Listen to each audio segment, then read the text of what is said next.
요즘 잘 지내고 계신가요?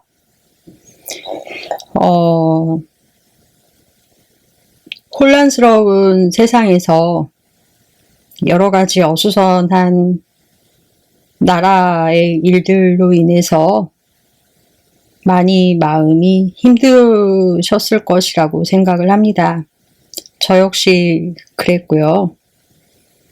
하지만 그래도 하루하루를 살아가야 하는 우리이기 때문에 그러한 좌절이나 무기력함 속에서만 매여서 살 수는 없기 때문에 이렇게 희망을 갖고 살아간다라고 생각을 합니다. 스트레스 너무 많이 받지 마시고 그래도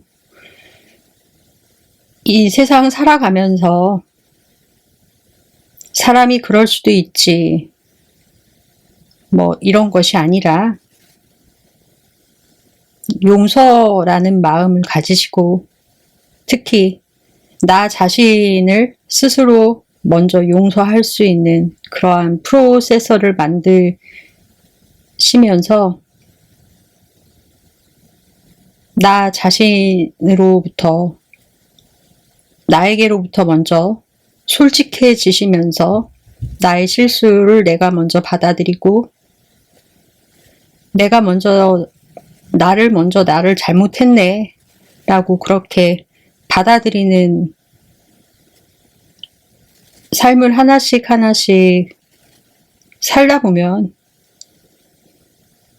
그런 감정을 갖고 지내다 보면요. 잘은 모르겠지만은 남의 말에 그렇게 신경을 쓴다던가 남의 물건을 뭐 갖고 싶다던가 남이 용서되지 않는다던가 그러한 것들로부터 많이 자유로워지실 것 같습니다. 무슨 뭐 엄청나게 거대한 말을 하려고 시작하려다가 보니까 제가 원래 말을 잘 하지를 못합니다. 그러다 보니 부족하지만 이해하시면서 들어주실 것이라고 생각을 하고요. 오늘 방송하게 된 이유는 이런 말을 들었어요. 많이 들어보셨을 것이라고 생각합니다. 안고 없는 찐빵이 아니라 찐빵 없는 찐빵. 이 말은 누가 하셨냐면요. 여당 대표, 원내대표님이신 권선동 원내대표님께서 하신 말씀이십니다. 이 말의 이유인즉 내란죄가 빠진 탄핵 소추안은 국회에서 통과되지 못했을 것인데 내란죄가 빠졌다. 그로 인해서 처음부터 내란죄가 거론되지 않았다라고 한다면 기존의 결과와는 다른 결과가 나왔을 것이다. 그렇기 때문에 찬성 결과가 많이 나왔고 그로 인해 탄핵 소추안이 통과되었다. 내란죄가 들어가지 않았다라고 하면은 그 효력은 상실했을 것이다. 라고 하셨습니다. 그러시면서 하신 말씀은 민주당이 헌법재판소에 제출한 탄핵 소추안에 내란죄가 빠진 부분에 대해서 이제 태클을 거신 것이죠. 이것을 그대로 받아치신 기자님들, 각각의 언론사 기자님들께서 제목성 이슈인 거죠. 소위 낚시성 기사인 것이고요. 그래서 오늘은 수사 권한에 대한 공수처 이분이 법을 모르신 것도 아니고 전직 검사여셨던 분이신 것으로 알고 있는데, 과는 같아도 학교는 다르지만 선배님이시지 않습니까? 그래서 다시 한번 그 법을 하시더라도 검사하시게 되면은 검찰청 들어가셔서 3년 지나시면은 법을 다 잃어버린다라고 들었습니다. 제가 형사소송법에 대해서 권성동 의원님께 1타 강의 해드리겠습니다. 돈 주고도 못 듣는 강의입니다. 권성동 의원님 제대로 들어주시기 바라고요. 기자님들 공소장 공부는 다 하셨나요? 공소장 공부 좀 하시고 공소장 이제 쓰셨으면 합니다. 자, 그러면 법원이 헌법과 법률에 따라서 영장을 발부했습니다. 그쵸?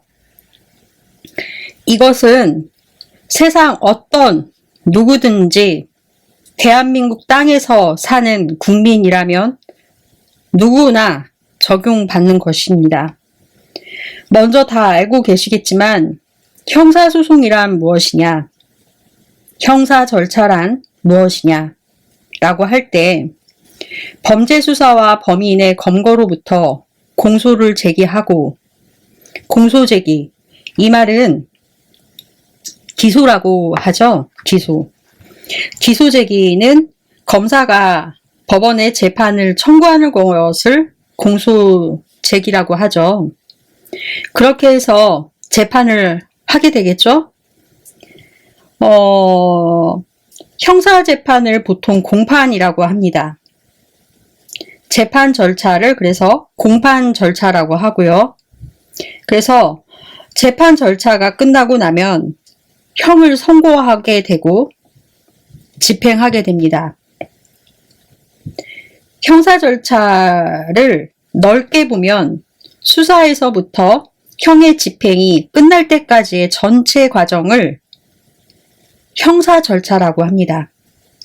그렇다라고 하면 넓은 의미에서가 앞에 설명해 드린 것이고, 좁은 의미에서의 형사소송은 공판 절차라고 합니다. 이것은 좁은 의미라고 합니다.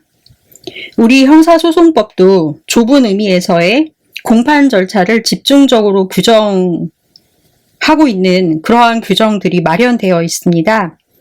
많은 부분들이 사실은 수사에 준용되고 있습니다. 특히 재판 절차에 강제 처분 시 피고인을 구속한다든지 압수수색한다든지 법원이 할 수 있는데 강제 처분을 수사기관에서도 할 수 있습니다. 이것을 이제 강제 수사라고 하는데요. 강제 처분이라는 수사에 이제 준용이 되도록 형사소송법에서는 적용이 되고 있습니다. 형사소송법은 수사에 대한 부분, 재판에 대한 부분, 형 집행에 대한 부분도 조금 있습니다. 그렇게 만들어져 있죠. 형소법, 형사소송법은 형법에 적용되도록 구체적인 범죄에 대해서 그러한 절차법이라고 합니다. 최근 제법 꽤 오랜 시간 동안 오랜 부분 실제법 못지않게 절차법이 상당히 중요하다라고 하고 있습니다. 그렇게 하고 있고요. 그러니까 실제법은 이 형법이라는 것입니다. 실제법은 형법입니다. 형법에 무엇을 범죄로 규정하고 그 범죄에 대해서 얼마만큼의 형벌을 규정할 것이냐가 중요한 법적 문제겠죠. 적정하게 정의의 원칙에 맞게 범죄와 형벌이 알맞아야 하는 것이죠. 이 범죄와 형벌이 맞아야 하는데 그것 못지않게 어떤 절차에 따라 어떤 형벌을 선고하고 집행할 것이냐, 그러니까 절차가 정의롭고 적법해야 한다 하는 것입니다. 이것을 적법 절차라고 보통 많이들 부릅니다. 법에 의한 절차여야 한다라는 것입니다. 상대가 불법을 저지르고 무법으로 대한다고 해서 똑같이 불법으로 막무가내로 대할 수는 없습니다. 윤석열이 불법과 무법천지로 국가와 시민들을 대상으로, 국민들을 대상으로 대하고 있지 않습니까? 그런 사람에게는 우리도 똑같이 해야 되지 않느냐? 뭐 눈에는 눈, 이에는 이, 이런 함무라비 법전처럼 그렇게 하면 안 된다라는 것입니다. 적법한 절차에 맞춰서 법에 의한 절차에 따라야 한다라는 것입니다. 뭐 선비 같은 말로 들릴 수는 있겠지만 우리 사는 사회의 최소한의 마지노선이 법이기 때문입니다. 적법이란 말이요. 처음에는 절차가 법률에 의거해야 합니다. 형식에 의한 형식적인 법정주의로 쓰였습니다. 이것이 점점 많은 내용으로 절차에 대한 부분도 많아지면서 절차 규정도 많아지고 절차를 규정하는 법도 내용적으로 정당해야 한다. 그러니까 예컨대 검사의 권한을 피고인도 대등하게 가져야 한다. 이것이 내용상 같아야 한다. 내용상 포함해야 된다라는 것이죠. 그래서 적법 절차가 많아지고 이것이 형식적인 의미의 절차일 뿐만 아니라 내용상 정의까지도 포함해야 된다라는 것으로 이렇게 넓게 이해하고 있고 그렇게 사용되고 있다라는 것입니다. 그렇기 때문에 절차의 중요성이 강조되어 왔습니다. 아무리 정의로운 실체법이더라도요, 절차가 부정하게 적용되면은 이것은 받아들일 수 없습니다. 정당한 증거조사, 정당한 재판 절차를 통해서 처벌을 해야지 이 사람이 도덕적으로, 법적으로 잘못을 했다고 해서 일반적으로 국가가 형벌을 통해서, 그러니까 이 형벌이라고 하는 것은 선고를 집행한다라는 것입니다. 이 선고를 집행해서 형벌을 통해서 하면 근대의 문명 국가에서는 허용할 수 없다라는 것입니다. 근대 문명 국가에서는 허용할 수 없습니다. 그러한 점에서 절차법이 중요하다라는 것입니다. 이것은 아주 오래된 원칙인데요. 아주 오래되었어요. 이러한 것은요. 형사사건의 경우에는 반드시 형사소송법을 적용해서 법원의 재판을 통해서 형벌이 선고되어야 합니다. 이것이 근대 형사법의 원칙이라고 할 수 있고 국가에게만 형벌권을 인정하는 원칙, 특히 절차 문제와 관련이 있겠죠. 그러니 형법에도 해당이 있겠죠. 국가만 형벌권을 갖는다.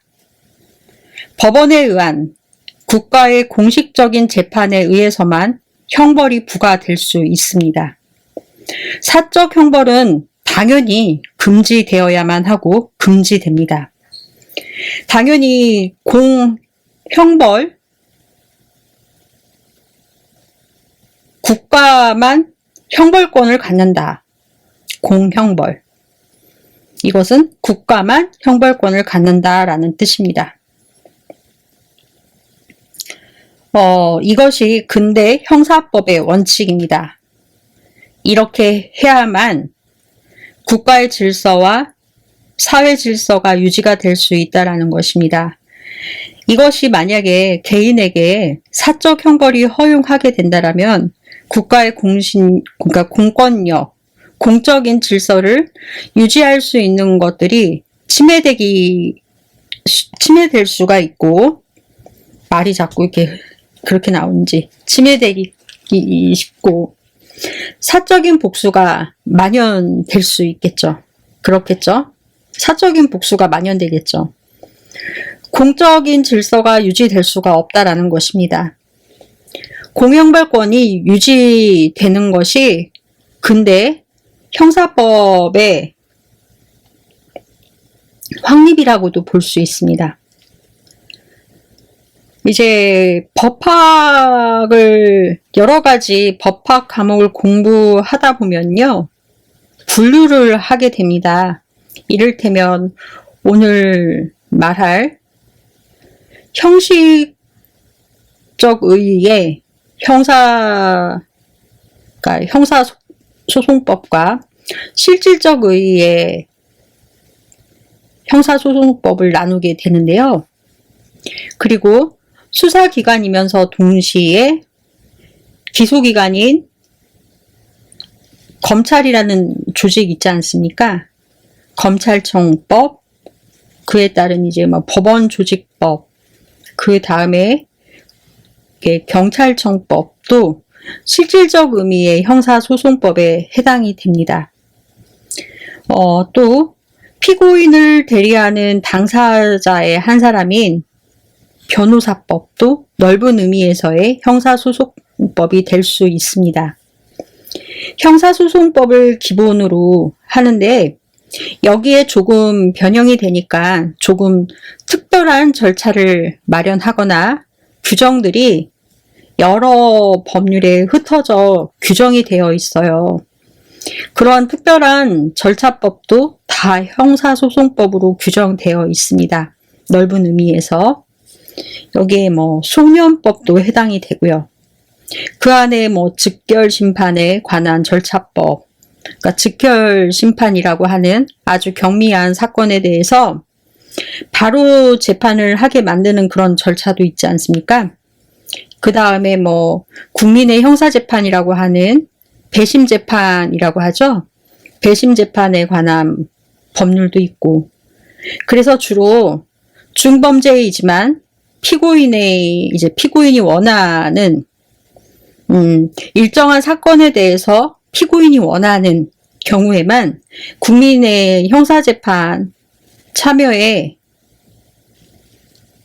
대한 이제 형사재판, 국민 참여 형사재판을 할 수가 있습니다.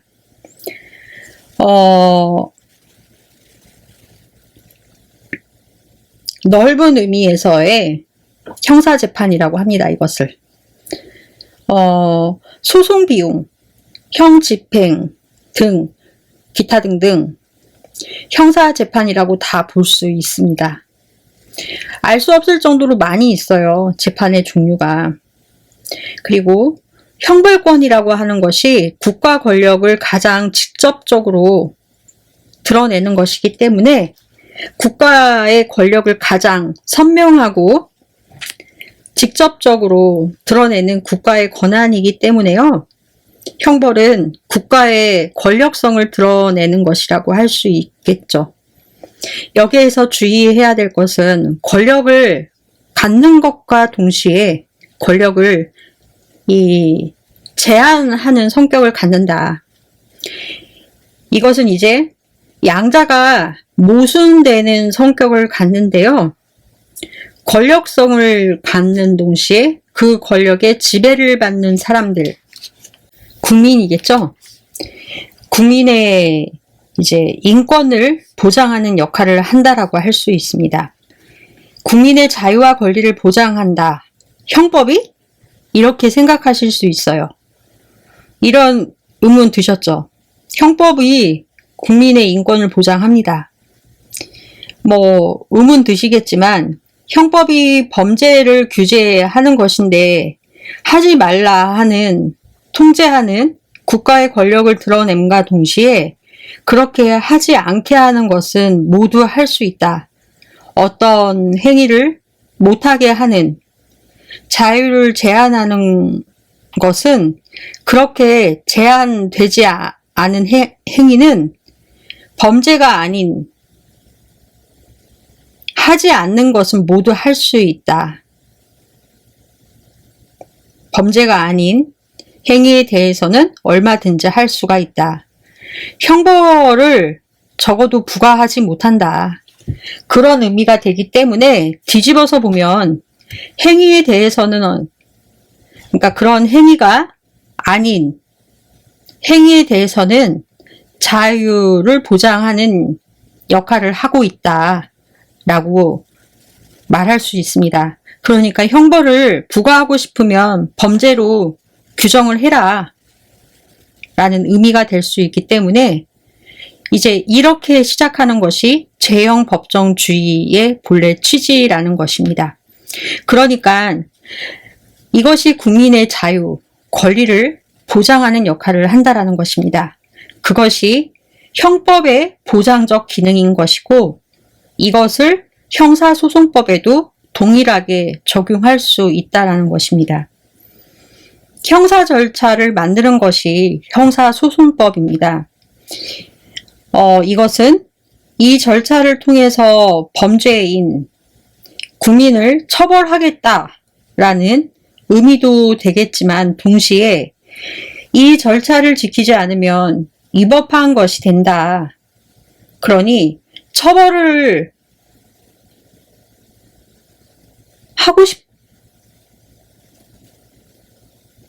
하고 싶으면 이 절차를 지켜라. 이것은 인권을 보장하는, 그러니까 처벌을 받고 싶지 않으면, 말을 잘못했다. 처벌을 받고 싶지 않으면 이 절차를 지켜라. 이것은 인권을 보장하는 역할을 하는 것입니다. 말을 이제 하다 보면은 말이 본의 아니게 다르게 나갈 때가 있어요. 여러분의 고품격, 고퀄리티, 여러분의 그 수준에서는 충분히 가려 들으실 수 있을 것이라고 생각을 합니다. 이렇게 틀리면 안 되는데, 가끔 왕왕은 아니고 자주 그러는 것 같아요. 죄송합니다. 적법 절차가 이런 점에서 중요합니다. 그래서 적법 절차를 따르지 않으면 법을 통해서 상고를 한다든가 상소를 한다든가 할 수 있겠죠. 윤석열이 이제 재판을 지연시키기 위해서 계속해서 꼬투리 잡는 방식이죠. 하지만 아니죠. 정당한 이유가 될 수 없죠.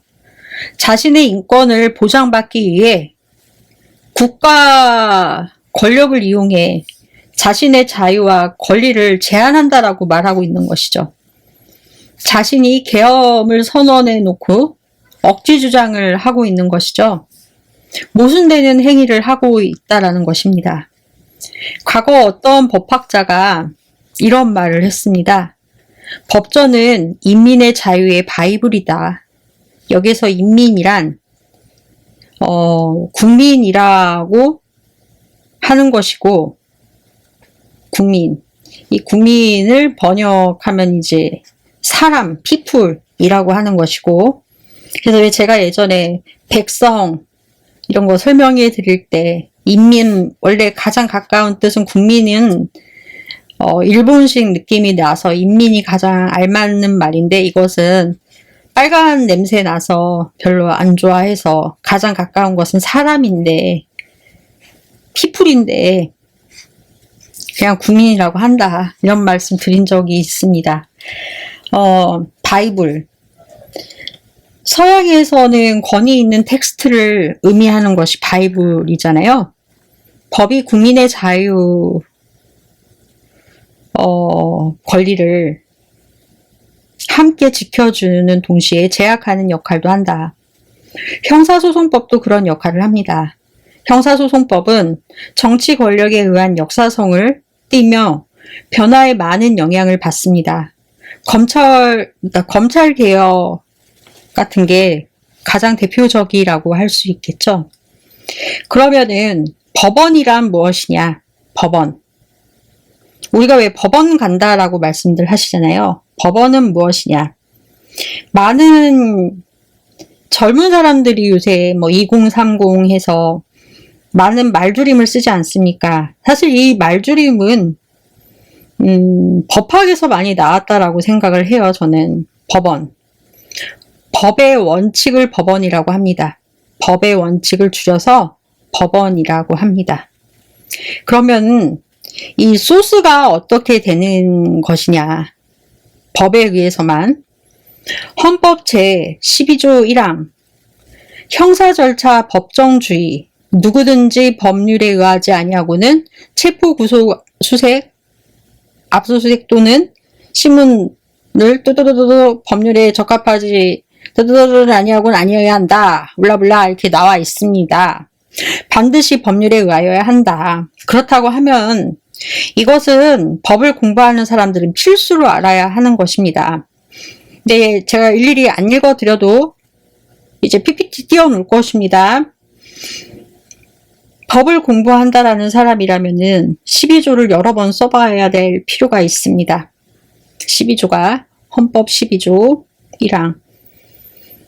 저는 그랬습니다. 그러면 적법 절차가 무엇이냐에 대해서 많은 이론이 있습니다. 처음에는 절차라고 생각했는데 이것이 내용이 확대가 되면서 그 절차의 내용도 정당한 것이어야 한다. 내용이 정의로워야 한다. 그러면 내용이 정의로워야 한다.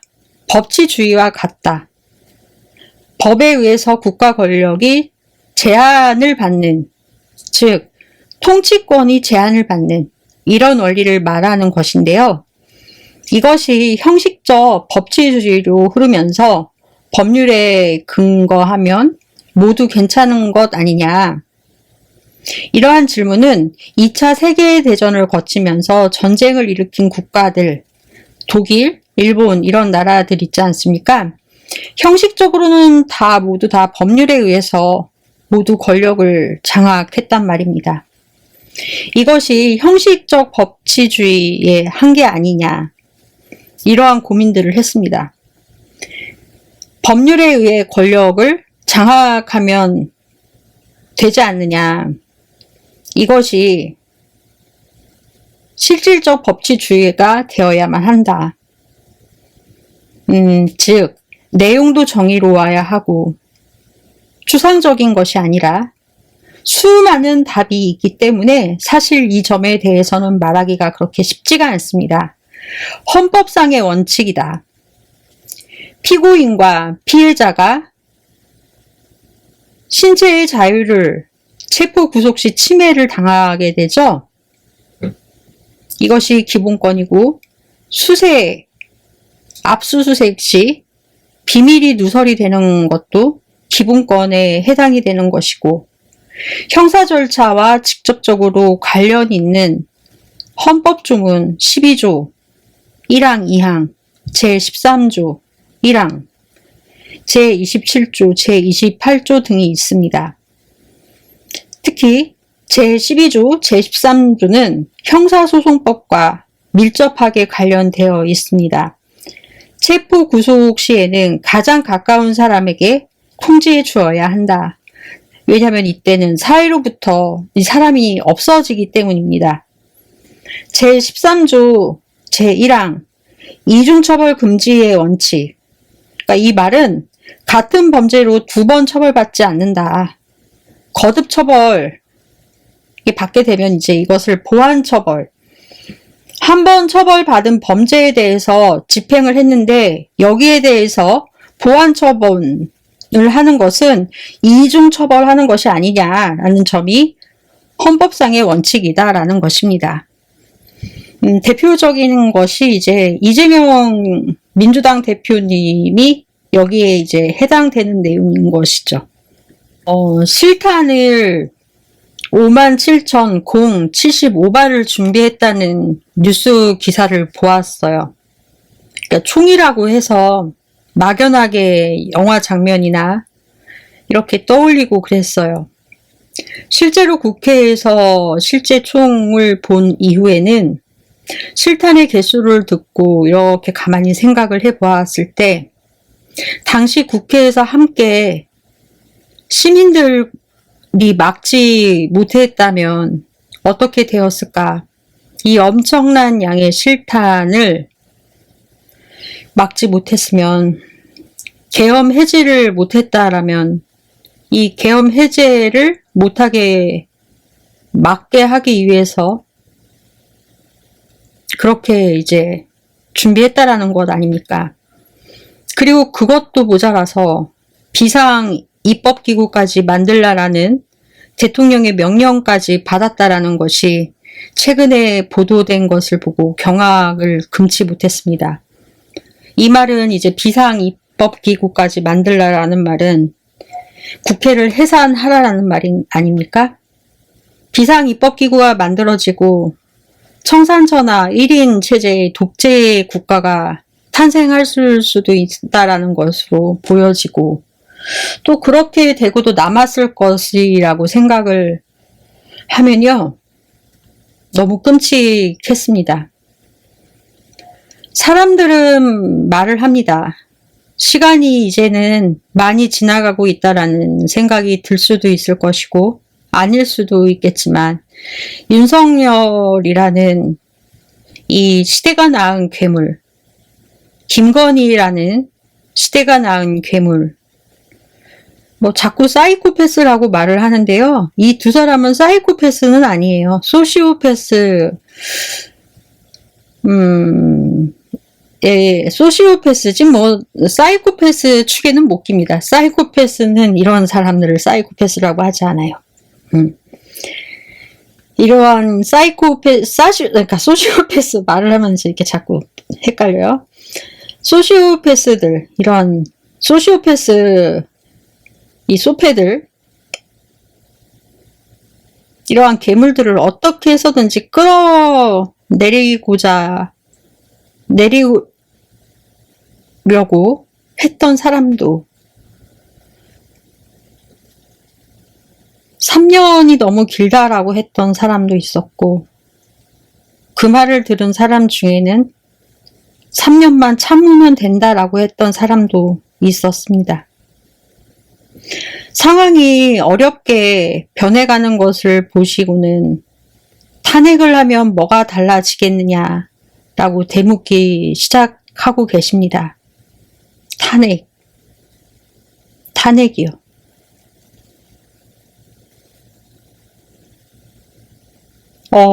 예전 방송에서 말씀드렸지만 저는 정말로 12월 달 안에 윤석열이든 김건희든 둘 중 하나든 목을 따러 가려고 했어요. 정말로.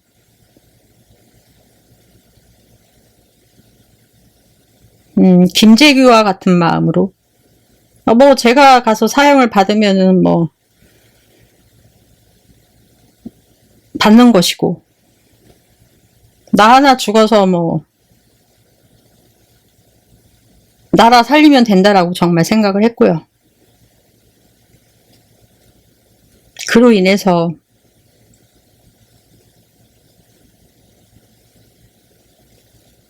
대한민국 사람들 모두 다 잘 살고,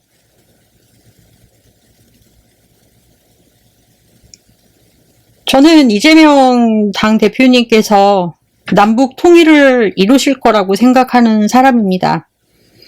부교 철학을 공부한 저로서는 또 그리고 간호학을 공부하고 현대 과학을 전문적으로 공부하고 종사하는 저로서는 딴소리 같을 수는 있으시겠지만은, 타노스님이라고 계세요. 타노스님. 저는 타노스님의 말을 가끔 생각을 하는데요. 타노스님이 말하신 그분이 저는 이재명 당대표님이라고 생각을 하고 있기 때문에, 나라와 민족을 위해서 내가 대단한 건 아니지만 할 수 있는 게 그거밖에 없으면 나는 그거라도 할 수 있다. 내가 이제 살인자 되는 게 싫었나? 나 같은 작은 미물이 살인자 되는 거를 싫으신 제가 믿는 신께서는 윤석열의 마음을 움직이셔서 생각보다 빠르게 탄핵의 길로 인도해 주셨어요. 정말로 지구멍에도 볕들 날이 있다고 시간이 지났으니 이야기합니다. 정말 죽이러 가려고 했어요. 네. 제가 믿는 하느님은 너의 손에는 피를 묻히는 것을 원치 않는다. 이러신 듯 합니다. 내가 혼내주겠다. 이러신 것 같았어요. 이 탄핵이란 제도는요. 이 제도로서 모든 것이 다 끝나는 것이 아닙니다. 형법 얘기하다가 지금 살짝 옆길로 샜는데 센 게 아니라 다 이어져요. 그러니까 제 얘기 좀 들어보세요. 이 제도로 끝나는 것이 아니에요.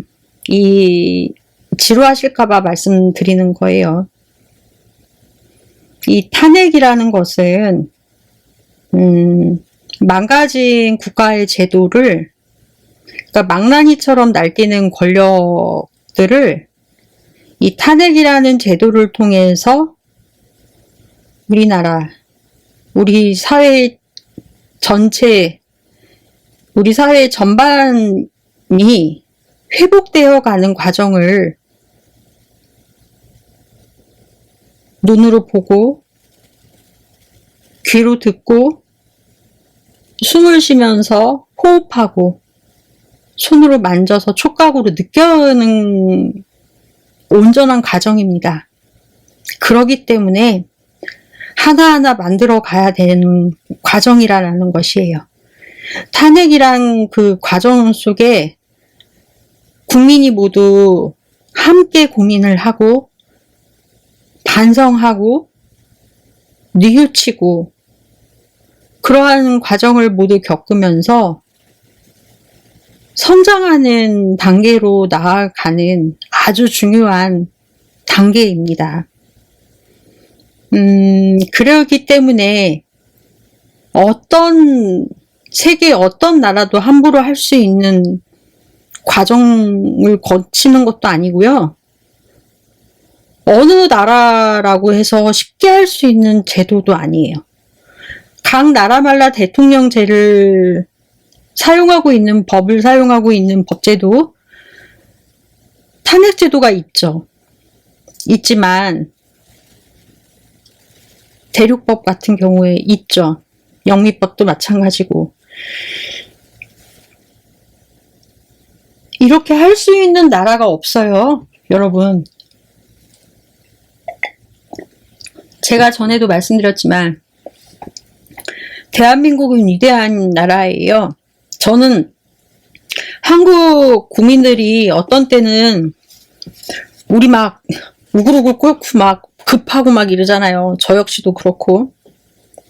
근데 저는 뭐 냄비 근성 있다라고 말하는 거 전 우리나라 그런 면 참 좋아하거든요, 사실. 저 우리나라 사람들 참 좋아해요, 그런 성격. 저 우리나라 사람들 좋아하거든요, 개인적으로. 그래서 우리나라 사람들 힘들게 하는 지도자 나타나면은 너무 싫어요, 그래서. 너무 괴로워요. 너무 싫어요. 좌파, 우파 다 가리지 않고 너무 싫어요. 우리나라 사람들 너무 힘들게 하면 너무 싫습니다. 너무 힘들어요. 제가 그래서 정치 유튜브 하잖아요. 주변에 가다가는 말도 못하는 제 성격이 정치 유튜브를 한단 말입니다. 우리들 그만 좀 괴롭히라고 하는 것이에요. 너네들만큼 우리도 알고 있다. 너네들만 법 배운 거 아니다. 나도 법 배웠고 너네만 그런 단어 쓰는 거 아니야. 우리도 쓸 수 있어. 알려주는 거예요. 누군가는 듣겠죠. 1명이든 10명이든. 10명이 들을 거면 들으라고 하세요. 한 명이든 10명이든 들으면 듣는 대로 냅두는 거죠, 뭐. 누군가는 듣는 귀가 있을 테니. 저 우리나라 사람들 참 좋아합니다. 그래서 괴롭히는 거 싫어요. 그래서 대단한 제도예요. 그러니까 여러분들 힘들 내세요. 그만큼 우리는 아주 고도화된 성숙한 시민이라는 것입니다. 이거 할 수 있는 나라 없어요. 많이 없습니다. 그러니까 자신감을 가지시라는 것입니다. 뭐 경제가 추락한다, 뭐 경기가 하락한다, 뭐 이런 말들 있잖아요. 아마 이제 탄핵 제도를 거친 나라는 경기가 더 부흥될 것이고 더 찬란하게 문화는 꽃을 피울 것이고 앞으로 더 그럴 것으로 저는 보아집니다. 왜냐면은 희소성이 있잖아요. 그리고 발전 가능성을 국민들이 보고서 개혁하기 위해서 움직인 거잖아요. 구시대적인 사고를 하지 않고. 그럼 당연히 그 국가는 고부가 가치가 있다라는 것이지 않습니까? 장래의 희망을 봤을 때 그런 나라가 제도약하는 것이지 무슨 GDP가 어쩌고 GNP가 어쩌고 개소리래요. 그거는 세계 기득권이 정해놓은 룰이라는 것이죠. 그것도 이제 우리가 바꿔야 하지 않습니까? 세계의 중심은 대한민국입니다. 그래서 저는 따로 영어 공부 안 하려고 했어요. 사실은 안 하고도 있고 한국어가 세계국어 될 테니까 니들이 억울하면은 한국어 배워. 영어 공부하듯이. 어차피 이제 그런 나라가 그런 일이 머지 않을 것입니다. 저는 그렇게 생각하고 이재명 대표님께서는 남북을 하나로 만들 사람이다. 세계의 지도자가 될 것이다. 저는 확신합니다.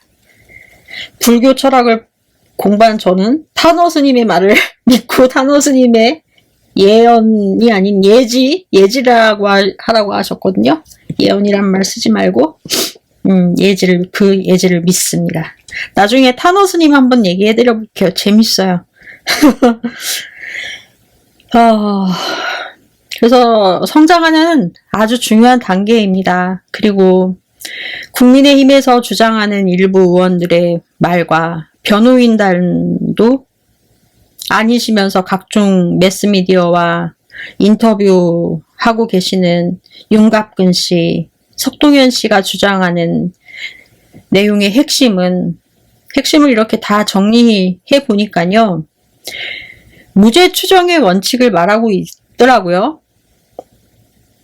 어제의 경우는 뭐 윤석열 사형이라는 말에 왈칵 하셨다라고 들었는데 무죄 추정의 원칙을 주장하시려면 형사 피고인 탄핵 당사자인 윤석열의 판결이 확정될 때까지 누가 입증하실 것인지부터 말씀들 하셨으면 합니다. 무죄 추정이란 반증을 허용하는 말 아닙니까? 그쵸? 즉 민주당 의원이 주장하는 내용의 반대에 해당하는 무죄의 반증을 허용하는 입증을 허락해 줄 테니 반대 당사자 입증 책임을 진다는 것을 모르지 않을 테잖아요?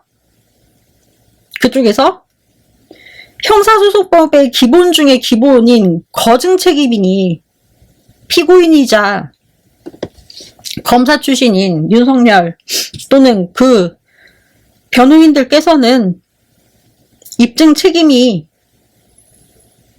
각자 지셔라. 뭐 또 본인 사건에서는 검사가 아니라고 하시면서 입증 책임이 없다라고 하고 뭐 또 그렇게 하실지는 모르겠네요. 이분은 말이 하도 많이 바뀌어서 그렇습니다.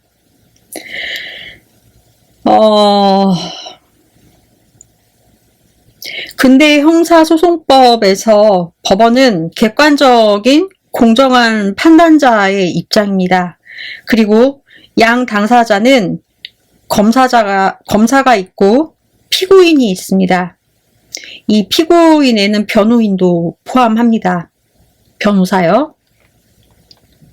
이렇게 삼각 구조로 되어 있어요. 여기에 피해자는 끼어들 수가 없어요. 끼어들 틈이 없습니다. 여기에 공형벌권의 원칙, 국가형벌권의 원칙, 이것은 이제 사적 보복의 금지가 있는데요.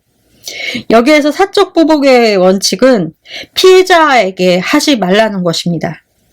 피해자에게 하지 말라라는 것이에요. 형사소송에서는 피해자는 끼어들 곳이 없어요.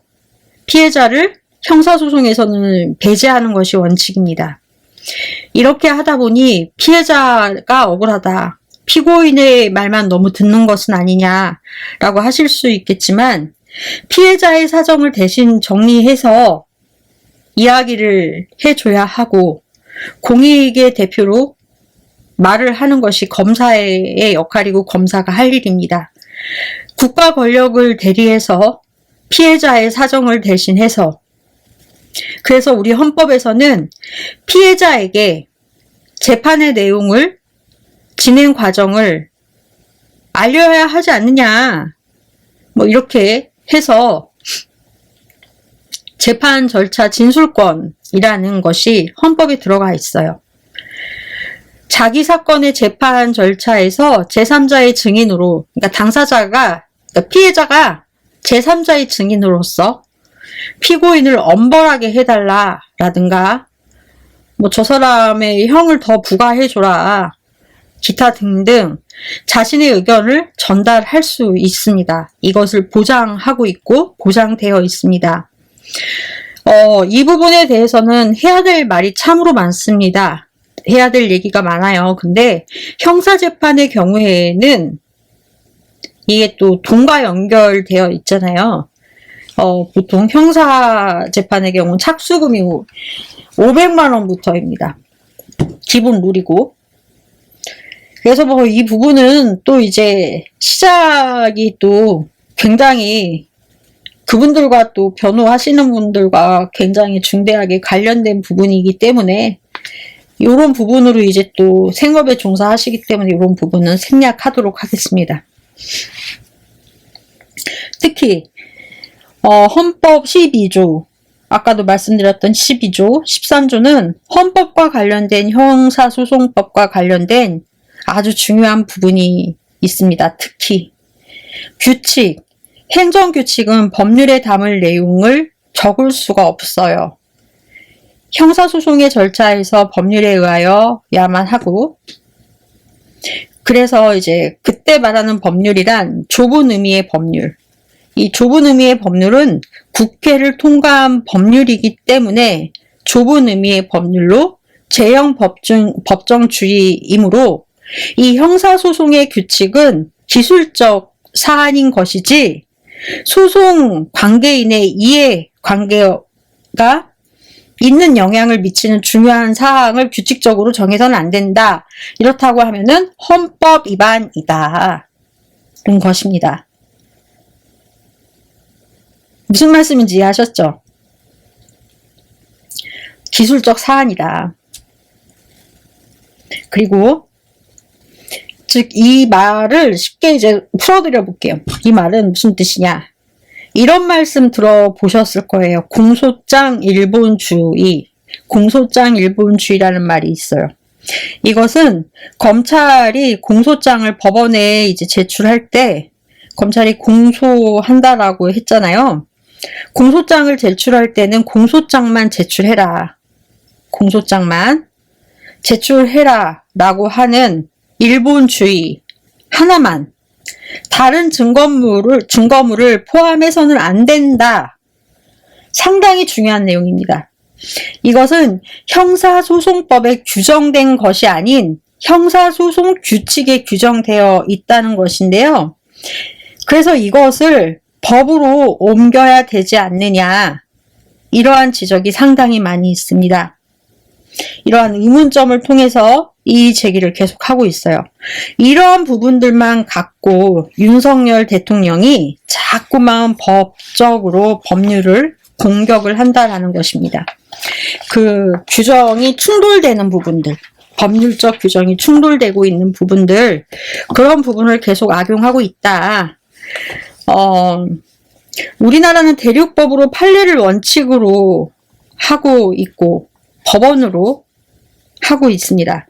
법적 구속력을 따를 필요는 없어요. 하지만 판례를 우리는 실정법 중심의 대륙법 체계이기 때문입니다.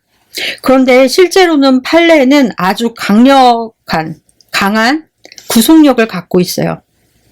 법원 재판시 판례부터 찾아보게 됩니다. 찾아보고요. 이 사건과 가장 비슷한 사건의 법원의 판례는 무엇일까?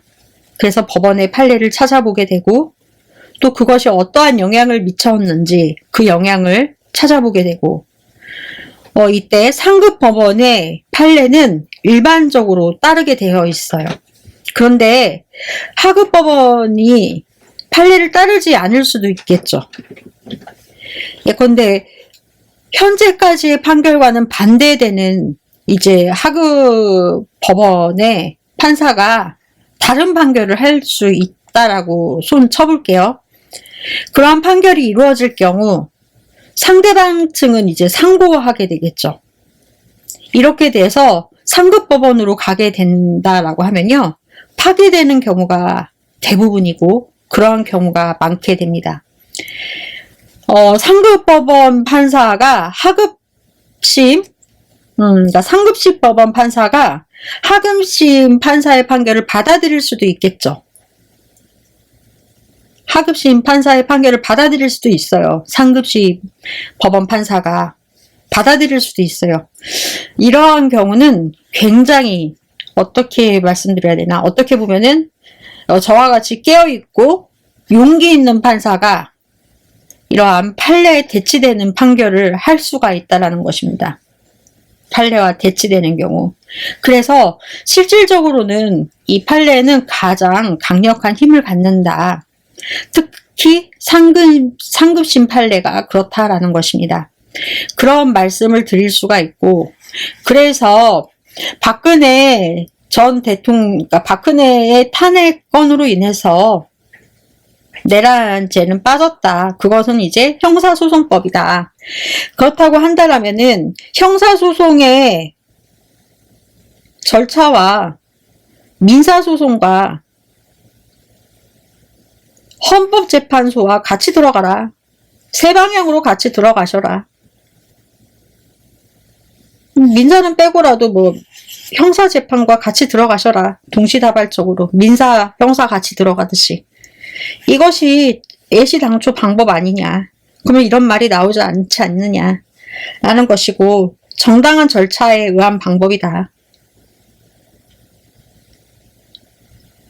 이렇게 말씀하시면 되지 않나 싶습니다. 그러니까 구체적인 당해 사건에 대해서는 하급심의 기속력을 인정하고 있습니다. 법원 조직법상.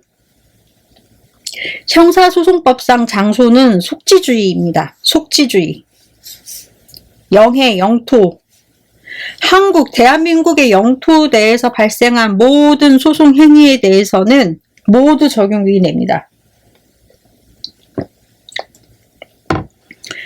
이제 압수수색을 받아요. 한국 땅에서 일어난 영해, 영토 모든 장소에 다 적용이 됩니다. 어떤 분께서는 뭐 용산 관저에 국한되지 않느냐? 아닙니다. 전체가 답니다. 이해하셨죠? 이런 것을 극복하기 위해 형사 사법 공조 범죄인 인도 조약을 세계적으로 맺고 있고 또 뭐 인터폴과 같은 것도 맺고 있습니다. 또 인터폴과 같은 것을 맺음으로써 뭐 강제 출국 이런 것들이 있습니다.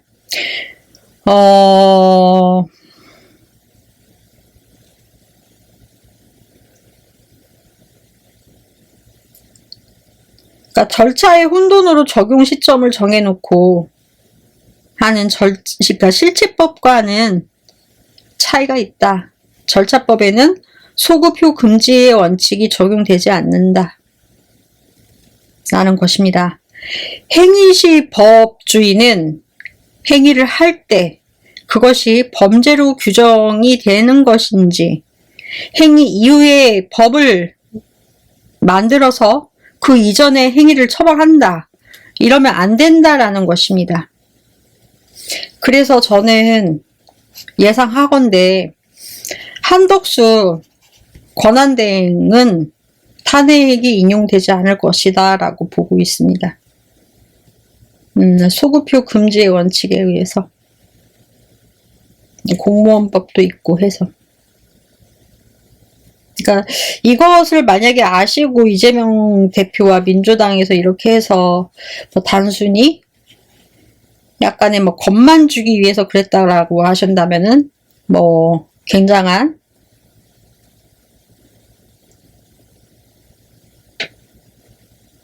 뭐 이렇게까지 했을 필요가 있나라는 생각을 해요. 저는 이러한 쇼맨십은 별로 안 좋아해서 난 이런 거 싫어해서 뭐 쫄리면 뒤지시든가 이런 거잖아 한마디로. 나도 이 에너지를 써야 되잖아요. 싫다는 거죠 이제. 모르겠어요. 이건 성격의 차이다. 생각은 각자 알아서 하시고 윤석열 대통령이 뭐 다른 곳으로 이전을 하셨다 뭐 이런 말씀들을 자꾸 하시는데 그 형사소송법상 아까 속지주의 말씀하셨죠. 대한민국 영토 영의 어느 곳이나 대한민국에서 발생하는 모든 행위에 대해서는 그 장소도 다 적용된다라고 말씀드렸죠. 적용 안 되는 부분이 있어요. 대한민국 영토 중에서. 어딜까요? 취해법권으로 형사소송법이 적용되지 않는 부분이 있어요. 우리나라에서도. 또 따라하지 마시고 내가 먼저 이 말 해야 되겠어. 유튜브 사상 최초로 내가 먼저 말하는 거예요. 따라하지 마세요. 나 다음으로 따라하는 사람은 내 것 따라하는 거야. 이렇게 말하고 시작을 하려고요. 취해법권으로 우리나라 형사소송법이 적용되지 않는 부분이 있어요. 외교공간이라는 것이에요. 외교공간 경찰관 분들께서는 외교공간을 한번 확인해 보셔라. 용화대에 없으면 외교공간. 우리나라 형사소송법이 적용되지 않는 외교공간에 가 있을지도 모른다. 하지만 내란 외환의 경우는 대통령이 기관이기 때문에 적용되지 않는다. 왜냐하면 아까도 말씀드렸듯이 이것을 극복하기 위해서 형사사법 공존과 함께 범죄인 인도 조약을 맺고 있다라는 것입니다. 이 조약을 잘 활용하셔서 강제 출국을 시키셔라. 영사관, 외교공간 확인해 보셨으면 합니다. 외교공간. 그래서 권성동 의원은 절차의 혼돈으로 적용 시점을 혼선을 빚게 하지 마시라. 혼선을 빚게 하지 마시라. 상상력이 풍부하면 그 인생 고달퍼야. 밑장 빼면 손모가지 날아가. 응? 아수라 발발발, 아수라 발발발.